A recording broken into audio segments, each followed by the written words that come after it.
Alright, here we go. This video is over guitar chords and how to kind of get over some of the beginner hurdles and get you into more advanced techniques. Okay? So if you're looking for tips on doing guitar chords, you're struggling, this is the perfect video for you. Welcome. Alright, so let's start with a quick demonstration. Okay?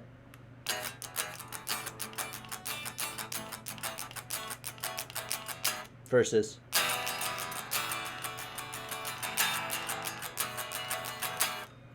okay, they're two different techniques. They have different muting techniques applied to them, is what that is.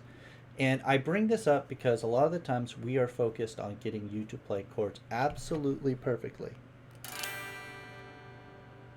But when in reality, maybe we play them more like with lots of muting, because we're going for percussive, rhythmic feeling when we're playing. Okay?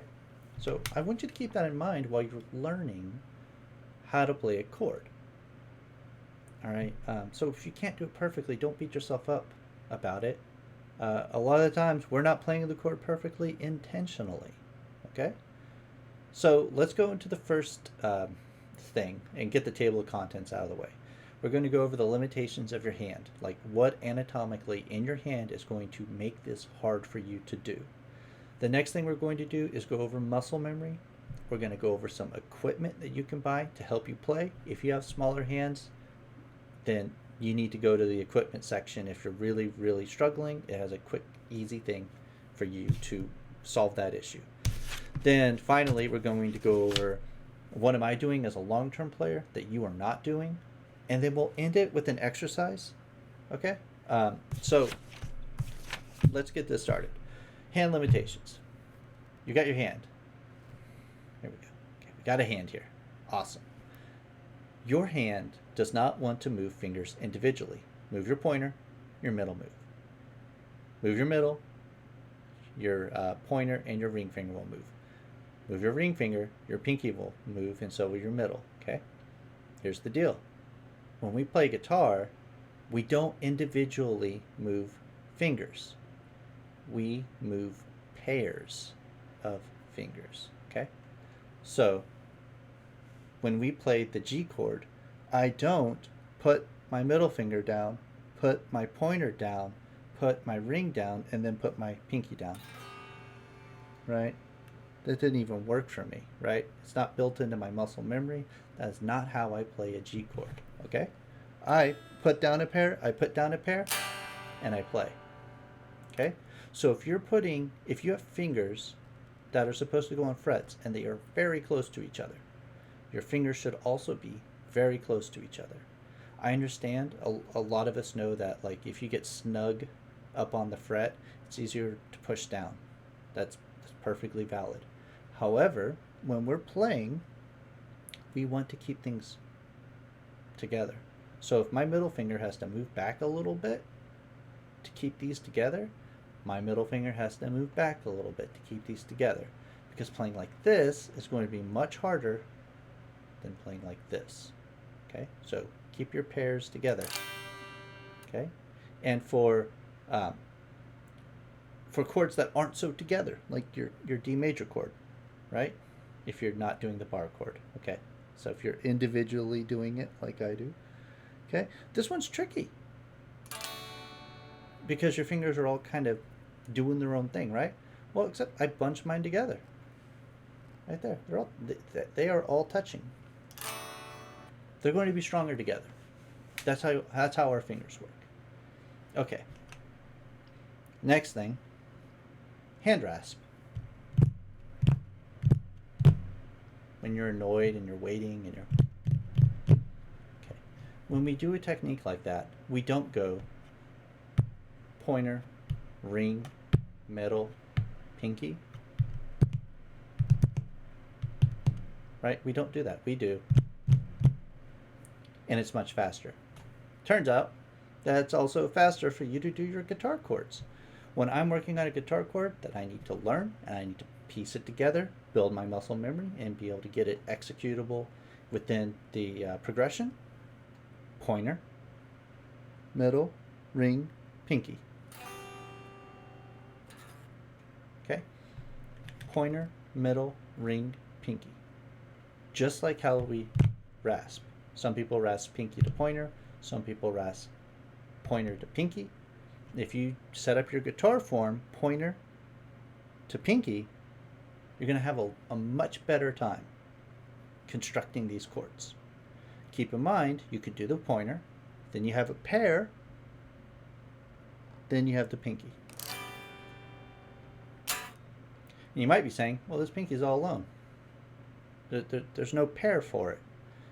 Aren't we supposed to be moving with a pair? How come my pinky can move so effortlessly right now? I'm not even holding the chord down. How come my pinky can just do whatever it wants? Why is that? It's called an anchor. Okay, so during all these techniques, I am not holding these down constantly. I'm not doing that. I'm only holding down very briefly and for the shortest amount of time possible, essentially. I'm not exerting a lot of effort intentionally. Neither should you. Okay, so the reason why my pinky could flail around, do whatever it wanted, is because of what's called an anchor finger. And that is the final point. Okay? Anchor fingers alleviate tension in your other fingers because the guitar is holding my finger up. You see, let's take our hand. When you do a guitar chord, this is what you are essentially doing. Let's say you're doing it very wrong. Put your middle finger down, you're holding the string down, you hold it there, okay? You no longer can move your middle finger. Now you're going to move your ring finger into position. This is very hard to keep my middle finger still while moving my ring finger, or even my pinky or my middle finger. There's lots of tension happening on the back of my hand. This is very difficult. This is also why most instructors cannot do chords the way you do a chord. When you do a chord and your hand's all expanded and flailed out, and it's how are you doing that? Your instructor does not do that. Okay? We subconsciously have found an easier way of doing it. And we just sometimes we don't know how to communicate that to you. So the way, and here's a neat trick. Okay, so look at her hand. Middle finger, it's stuck. It's holding that thing down. Instead, middle finger is being held up. Now I can move everything. Okay, I can move my pointer, everything. What's the difference between this and the middle finger just pushing the string down and holding it, right? The difference is that our guitar strings have 20 pounds of pressure on average. You know, there's some variance in there. They can hold your finger up. 20 pounds of tension on that string will hold your finger up. So then you're free to move everything else and position it as you need to. And that comes in handy when you have a chord where my A finger is now the anchor. I need to move stuff. I let the string hold my A finger up. Position. A string is holding my finger up. Position. Then I need to switch to a bar chord, so it doesn't matter. Okay? I'm letting the string hold my finger up. Okay? So when you get a position, like let's say this is your anchor now, right? I'm letting the strings hold my fingers up. Now I'm free to put the other ones down. Without me testing the strings, this is what they sound like, right? I'm not doing any muting. I'm not putting any pressure down. A better example is like for the bar chord. It's perfectly muted. I'm just resting my fingers on the strings. And then when I need to play, I push down. Okay? Now, let's get into muscle memory. Muscle memory is about few and far between clenches. That pressure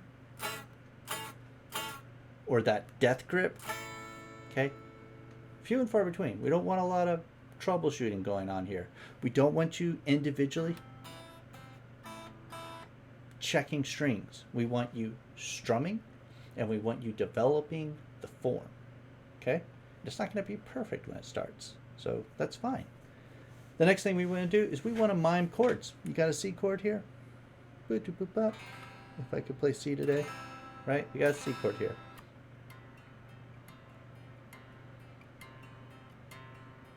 Mime it. pointer, middle, ring. Okay. And if it's too hard to do, you can do pointer, middle, ring. Okay?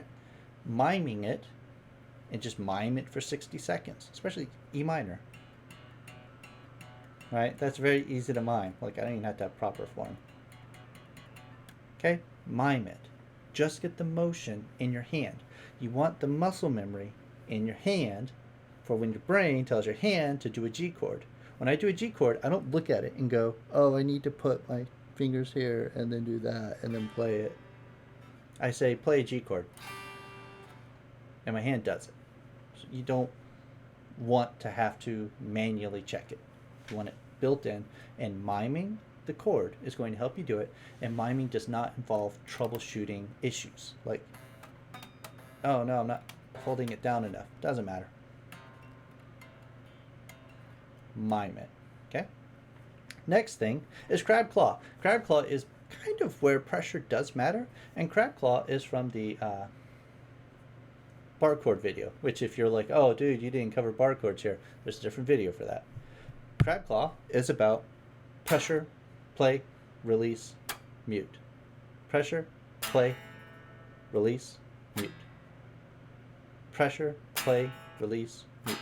Right? So I'm really bad at doing those chords. That's not how I practice chords, but it's how I practice bar chords. You can do it with chords as well.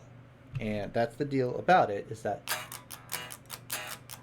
being able to time that pressure is instrumental in getting those percussive and rhythmic parts down. Okay, so we've got stick, fingers together. Fingers work as a group. Okay, they work together. Then we have the hand rasp, work from pointer to pinky. Then we have anchor fingers. Constantly let your hand rest on the instrument. Rest. This is your lazy boy. And if you're not playing, just put your hand down. When you're playing, you're here. When you're not playing, you're here. No reason to have your hand just sitting out here all day long, right? Take it from a studio player. You just get on your phone and text. That's what you're doing. Then the next step is just few and far between long-term clinches, holding that note out. Don't do that. We don't want that. We need you miming the chord by pushing down the string in the spots they're supposed to be. We need you crab clawing, which is applying the pressure, playing, releasing. The pressure, play, release, mute, pressure, play, release, then mute. This mute part is for some people, their fingers tense up when they get tired instead of get weaker. And by that, I mean they like stiffen. And if you have like arthritis or tendonitis in your hand, you'll experience that. And that's what that mute is there to check. If you can't release your hand because it's stuck and the mute can't mute, that means like you're done for the day. Like you might want to get your hand checked out. That's what that mute portion is there for. And that's why I don't use it with chords, because I don't suffer from those conditions. So, final point in building muscle memory is just getting the reps in. Mime. Get 30 seconds into the reps. Crab claw. Get 30 seconds of squeezing that chord. Get those reps in and know what you should be doing reps of. If you are doing E minor to G,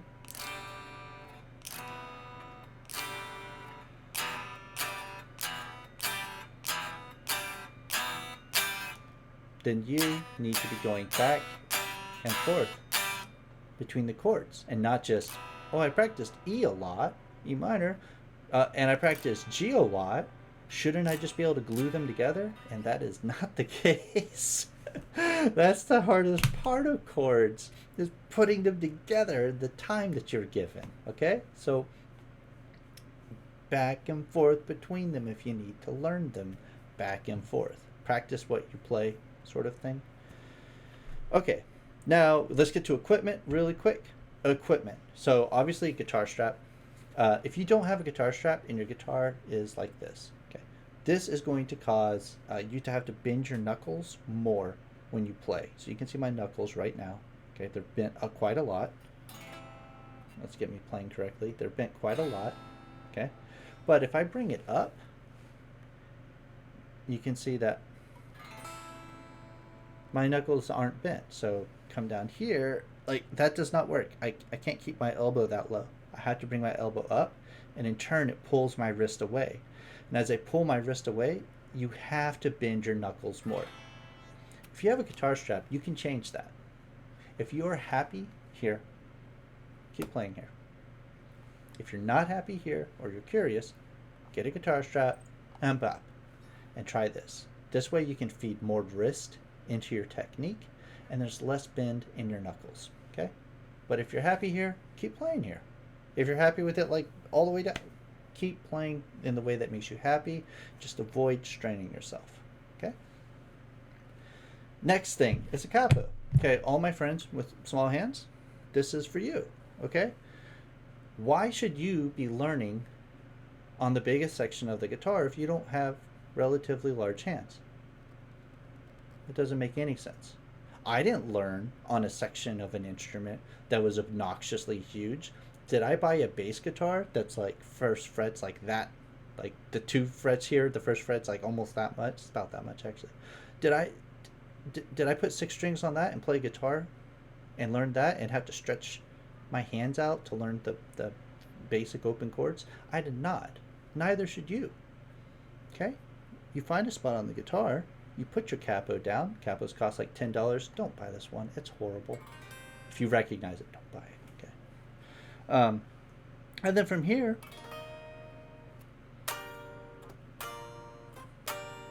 okay, you get your chords down. Then the next day, take it down one. Get your chords down. Okay, and then the next day, you get it. Keep bringing it down. You're going to have difficulty starting at the 4th, 3rd, 2nd, and 1st fret. Okay? You might spend a couple days with them. But as you do the reps, you get a full day in. Okay? Move it down. Get your chords in. Move it down. Okay? That's going to help you out a ton. And you're not going to be straining yourself trying to play the chords in a place where like you've really got to stretch out. You really shouldn't be stretching out a whole bunch when you're learning this stuff. It needs to be reasonable, okay? So don't beat yourself up over that. You can develop, get great here, and you can easily walk it down. All right, the last thing is a pick.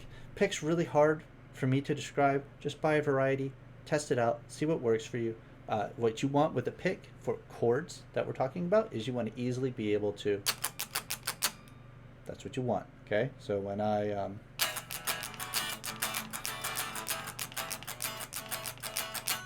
right, there's nothing special going on the rhythm side. That's just down, up, down, up, down, up, down, up, and I switch to the treble side a little bit. If you're brand new to guitar picks, pick a relatively like one under 1 millimeter, and just sit in front of the TV for an hour and just gently up and down, and then the next day just kind of do it a little bit faster, and just as you binge Netflix or what have you, eventually speed it up. Okay, those are all the products you can spend your money on. I recommend the guitar strap. I think you can do quite a lot with just a guitar strap. And if you don't want to use a guitar pick, just a side note, I want to strum like how I see people. That's not literally this is how I strum.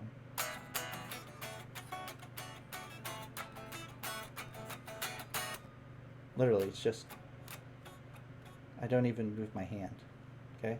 Because I need to get the 90 BPM in, right? I need 16 notes at 90 BPM. I can't be doing these large motions. I need open, close, open, close, open, close, right? It's just like...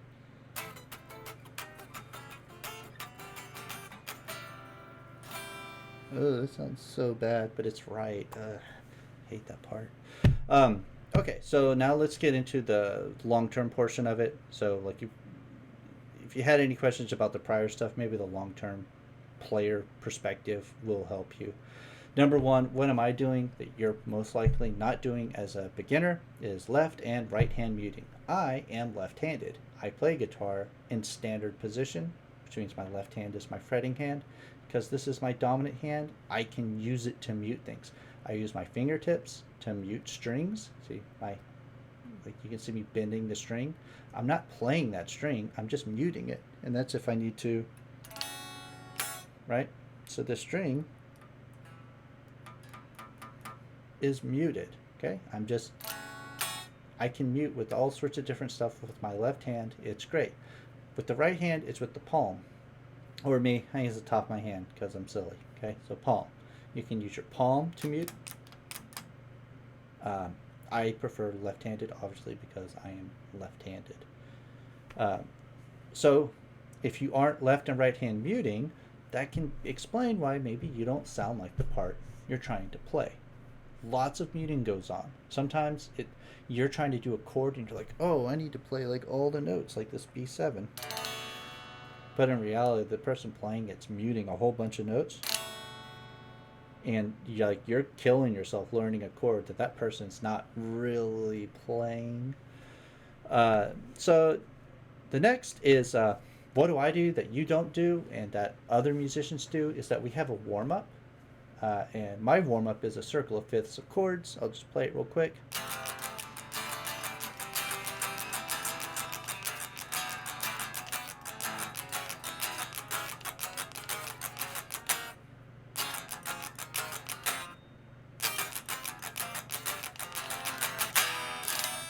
Okay? So I do that every day. You don't have a full chord library if you're a beginner. You don't have all those chords. You don't have a system of logistically moving through them. I use the circle of fifths, major and minor, cycling through it. That's how I keep my chord hand, working. The next thing you're not doing is you're not resting on the strings, like I previously mentioned. Like you need to just let your hand rest on the strings.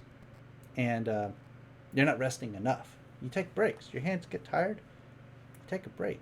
You think that like a professional musician's playing and he thinks, oh, my hand hurts, I'll just power through it.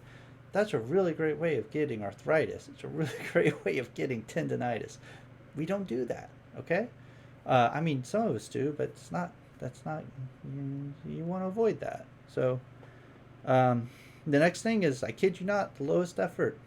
With the lowest effort, you'll see chord sheets that are ridiculous. And you'll say, wow, that musician must be playing all those. And then I'll go and listen to the song and I'm like, they're playing like half the notes.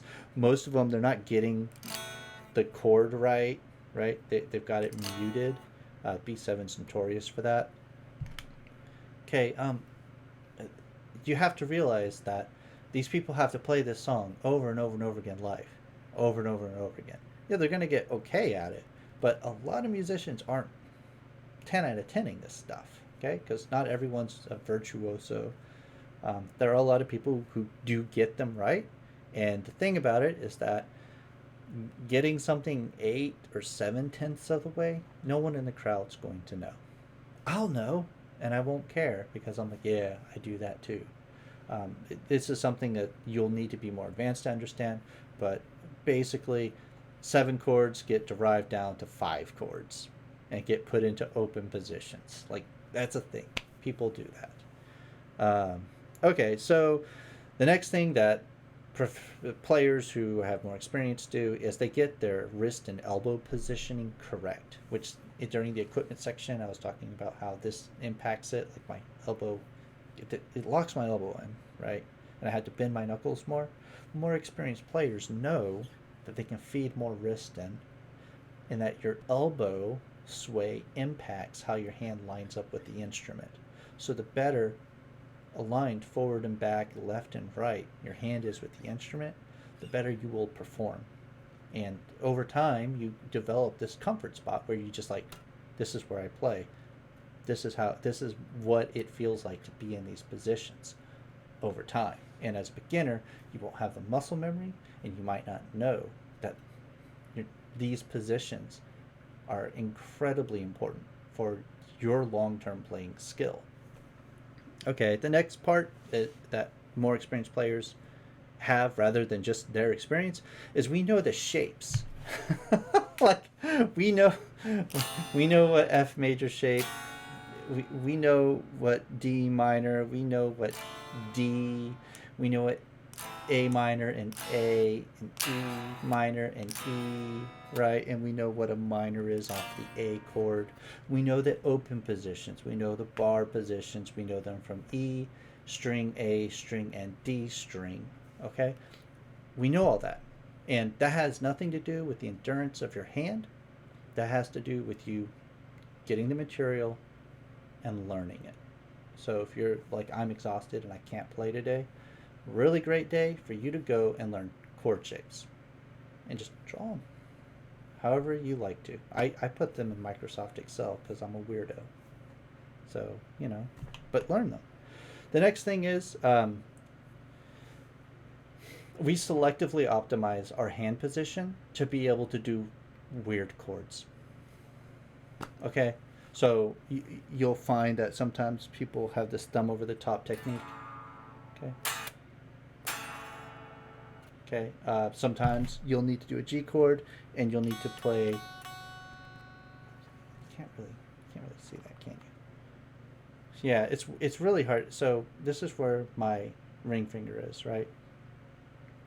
This is where my middle finger is. So they're in the same spot, except, I'm sorry, my pointer and my ring finger are in the same fret. They're on the second fret, but my middle finger needs to push down on the third, right? Or I could just play it, which I like more. I'm using this space in the fret area to help me get to frets that aren't typically very easy to reach. And the wider your fret is, or the smaller the fret space is, the more mileage we can get out of stretching out our hands to get these weird shaped chords to work. And then there are other things like a half diminished chord that it's just one that you have to just drill it. It's very difficult. You drill it and you'll get it down.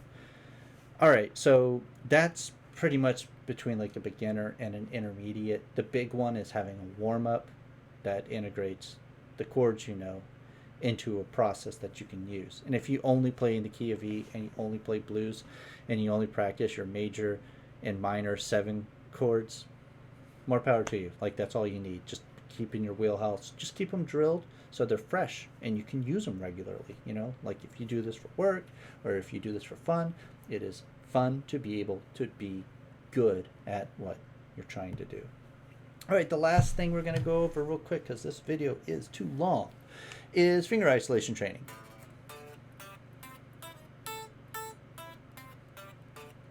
Okay, what did I do there? I kept my pointer right here, and then I took my middle finger and I went down each string.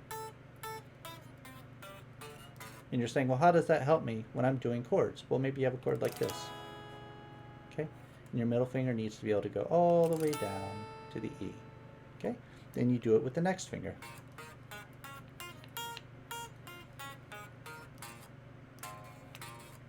Okay? And then you do it with your pinky.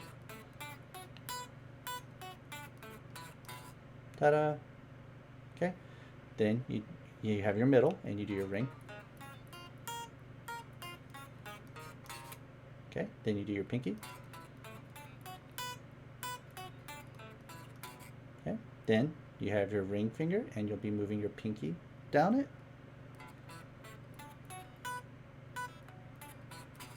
That's obviously the hard one.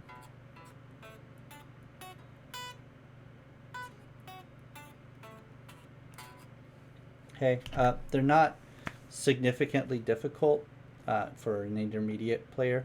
If you're already playing chords regularly and you're like, oh, I was looking for tricks and I didn't realize that the anchor takes the tension off my other fingers, stuff like that. Cool, you learned that, but this technique of finger isolation isn't going to be very helpful. And there's a whole lot of really not very helpful, where they have you stretching out to get to the next ones and stuff. I don't consider those very helpful because that's not how music's played. You're sure certain isolated techniques are going to help you be a better performer, but doing those really, really niche techniques, I think it's just better. Those are typically given to people with smaller hands.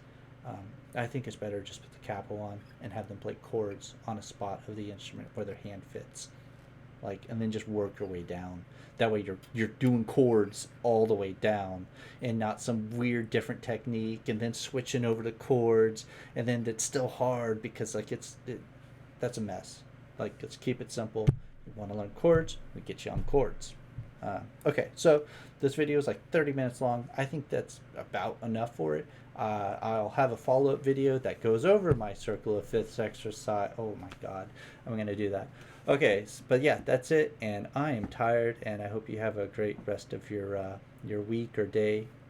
So have a great one. See ya.